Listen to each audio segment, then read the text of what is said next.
Mesdames et messieurs, bonjour et bienvenue à cette session de la revue de presse du mercredi 3 septembre 2025. Le Jour Plus constate que l'école devient de plus en plus chère en Côte d'Ivoire. Le journal dit tout sur les frais exigés aux élèves orientés dans le privé. Et puis au niveau économique, Fraternité Matin nous apprend que de hautes mesures ont été prises pour relancer la filière coco.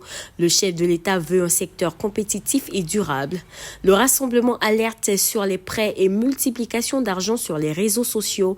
Un véritable danger. Le Trésor dénonce une grosse anarque et fait une mise en garde sévère aux promoteurs. L'Essor, de son côté, nous apprend que le ministre Demba Pierre a visité le chantier du CHU d'Abobo, un projet stratégique pour l'amélioration de l'offre de soins.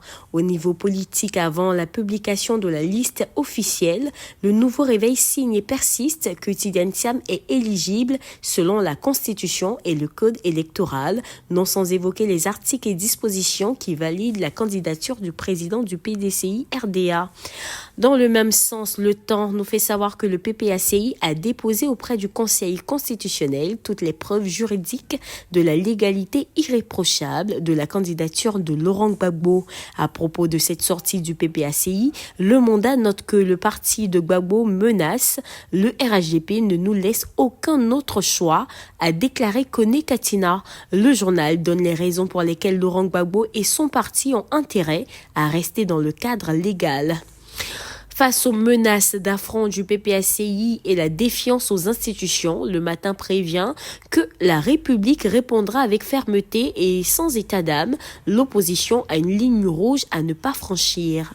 Le Patriote exalte la bonté d'Alassane Ouattara avec les gros cadeaux aux Ivoiriens comme la gratuité de la CMU, la baisse du prix du carburant, l'augmentation de la prime ado et bien d'autres.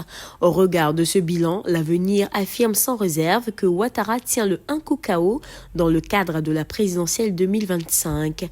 Et puis Supersport révèle que le nouveau gardien des éléphants, Alban Lafont, sera dans le 11 de départ au prochain match de la Côte d'Ivoire. Soir Info nous amène à Yopougon où un homme meurt après avoir passé une belle soirée avec sa copine. Et terminons avec l'Inter qui rapporte qu'en RDC, Joseph Kabila met Félix Tshisekedi en garde. Il est bon de rappeler que tous les journaux sollicités pour cette revue de presse sont disponibles dans le réseau Edipresse. Mesdames et messieurs, voici ainsi égrené l'essentiel de l'actualité. Nous vous donnons rendez-vous demain, même heure, même canal. D'ici là, portez-vous bien.